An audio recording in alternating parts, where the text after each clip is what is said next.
Good morning. Well, I lost my mother at the age of 5. And there were tears and there was sadness.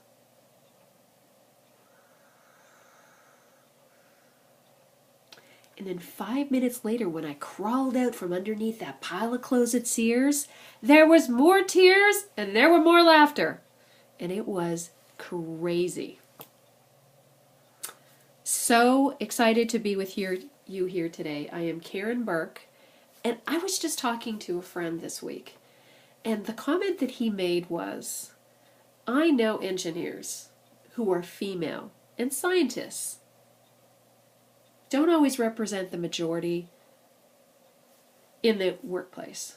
In fact, often they represent the minority. But here's what I think.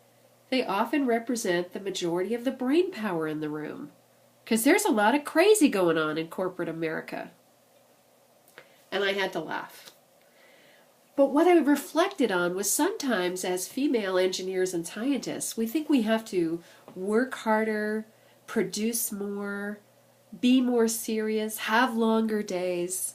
I'm here to tell you that you can be every bit as successful as you envisioned being and have a whole lot more fun when you think about following the Thrive Action Model for success. I'm going to talk about it today and share with you some of my experiences. My background is in engineering. Such a delight to graduate from the University of Ottawa some years ago as a mechanical engineer. There were a couple of women engineers in my class and in each discipline at that time, and I know those numbers have grown somewhat. When I started working, I was often the only woman in the room. At meetings, at events, my team, the initial team who worked for me were all men. So I have some stories to share. And the first story I want to talk to you about is this concept of getting agile. Because I think that was part of my early days success. And then later, when I became 15 years ago an executive leadership coach for women in science and engineering, I realized that getting agile and starting to dance was where it was at in terms of being successful at work. So, a friend of mine who's also a colleague and also a senior level manager in a scientific organization came to tell me a story and also to solicit some advice. So I put my coach hat on and we had a conversation. And she shared that she runs a global team. And as part of running this global team, she also chairs an advisory board that is made up of a whole variety of levels of people who come from all over the world.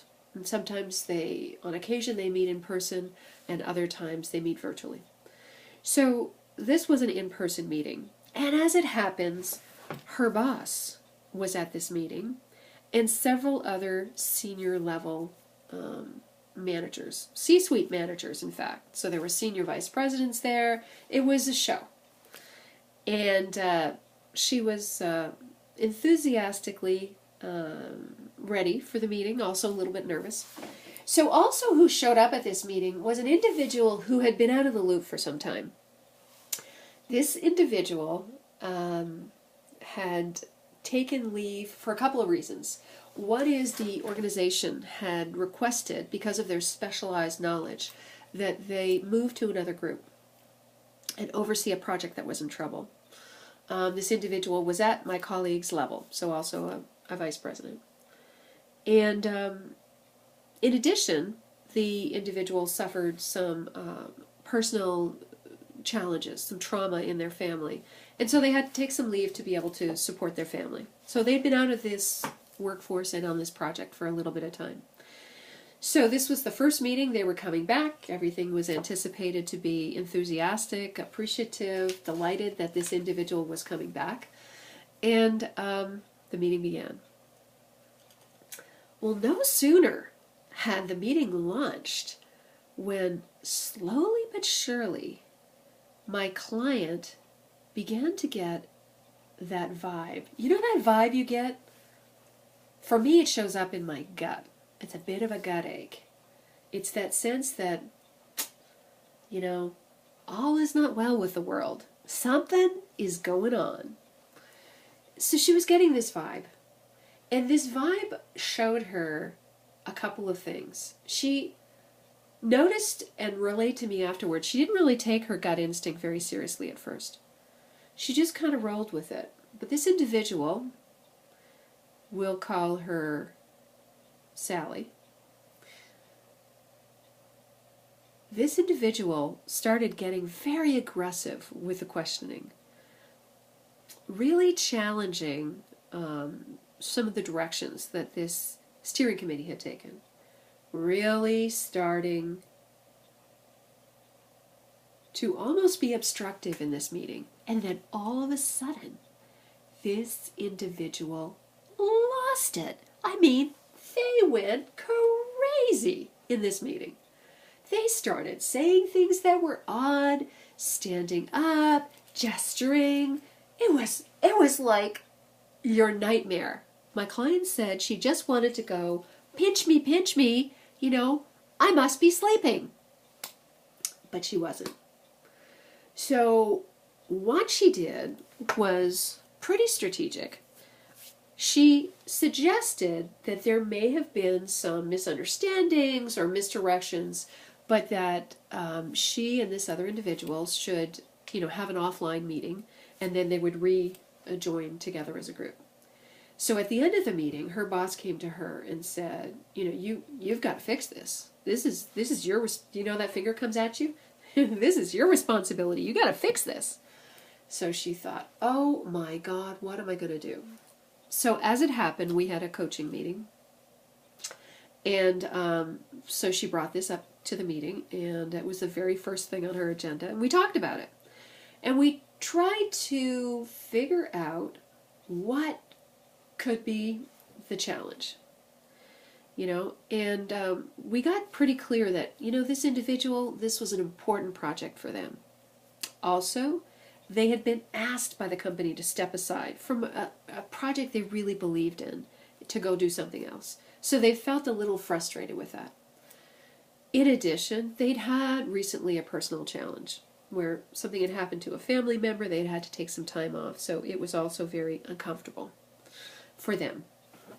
And they could have been kind of recovering from the trauma of that as well. So my client said she was really glad she took a break in the meeting, but she needed to think of some strategies. So we came up with 2 or 3 strategies, and she was going to think about it over the weekend and get back to me on Monday.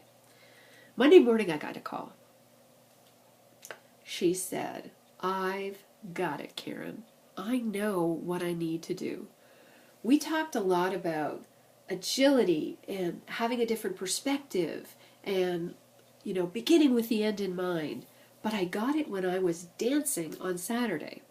Dancing is my hobby, and I just went into the studio to, you know, really work off some of this frustration. And I realized, what do I do when I can't get a dance move? Well, what I do is I practice the dance move. I dance more. And it came to me like a bolt of lightning. I need to dance with this crazy. That's how we take what you said about being more agile and expanding my leadership style. I got to dance with this crazy. And this individual in that moment, in that meeting, was crazy. So we talked a little bit more, and she came up with a strategy. She was going to go out to dinner with this woman. So she did. She set up a dinner meeting. She thought it would be about an hour. You know, she made it simple, no big commitment. They could just plan for an hour, and she could leave after an hour. Well, lo and behold, she and this woman met for over 3 hours. They came up with a strategy for how they were going to better align their 2 groups, so their teams would even work together better. My client was able to offer a lot of empathy to this woman and appreciation for the early work that she had done shaping and forming the direction of this project. So she felt really appreciated. In addition, they got clear on how this other individual, Sally, could share some leadership ownership of the project.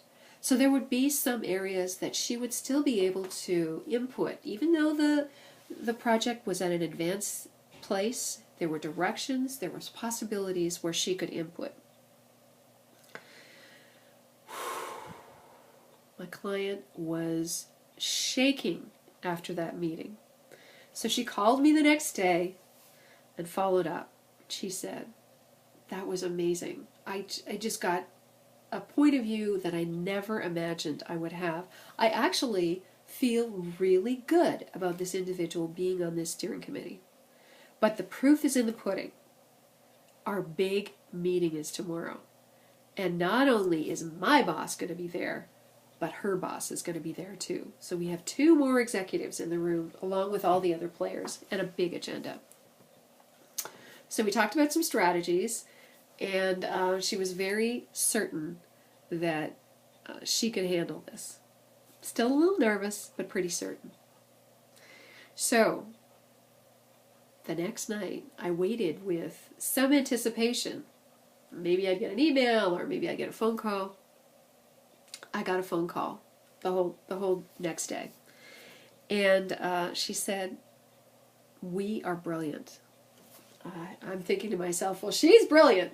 She's created this incredible strategy for herself. We've partnered, but she's created this strategy. She said, it was all about dancing with the crazy, just like I was doing in my studio. I danced with that crazy concept of, why would somebody just go nuts in the workplace? And how was I going to rein it in and manage it on my team? And when I was dancing in the studio, I realized it's kind of like a tango. You know, somebody, if my partner, if I land in a different place than my partner expects me to land, he has to flex. He has to catch me wherever I am. Likewise, if he's in a different place than I expect, I have to flex. So I had to massively dance with crazy to be able to deal with my colleague. And taking her out to dinner allowed me to get access to what was going on and develop some empathy. So let me tell you what happened in the meeting. So do you want to know what happened in this meeting? All right, I'll tell you. This meeting began with Sally and my colleague opening up together, sharing that they were looking forward to what was going to happen with the next 3 steps in the project, sharing that they had jointly come up with some strategies, and they shared what Sally would be responsible for and what my client would be responsible for. Then they just let it be and started going through the meeting. And through the course of when things would come up in the meeting, my client said you could tell people getting tense. You know, either I was about to speak or Sally was about to speak, and they were looking at us like, what was going on? Was it going to be okay? Or were we going to have another crazy? And at one point, I have to say, Sally started getting emotional. And instead of coming at her, I just took a deep breath, visualized that this was actually going to be a successful conclusion without conflict, and offered a pause in the meeting. I said, okay, well, let's get perspective here. It looks like we have 2 different points of view of how to go forward next. Let's talk about it and come up with a strategy. Instead of drilling down that it had to be my way. She said, Karen, the whole meeting, I danced with crazy. And it turned out it was not so crazy. My colleague was completely committed to this organization and this project, but me being flexible and being open, it created the best possible scenario. Because after the meeting, do you want to hear what happened after the meeting? After the meeting, my boss came to me and her boss came to me and said, that was the best example of leadership in action. We didn't know how you guys were going to pull this off, and you did. You have to stay lead on this project. We could not be happier, and we're really so appreciative of the work you have done. So there you go. Both my client and I realized a really important lesson. We looked at different perspectives that she could take, in this challenging situation. We looked at the personalities, her personality versus Sally's personality. We talked about the reasons why this could have possibly come. She gave Sally a lot of empathy for being highly committed to the organization, and somehow in a way she didn't understand, that was making Sally act in a way that was very defensive. And in fact, in the earlier meeting, was downright crazy, unacceptable office behavior. And the big walkaway was, sometimes you gotta dance with the crazy.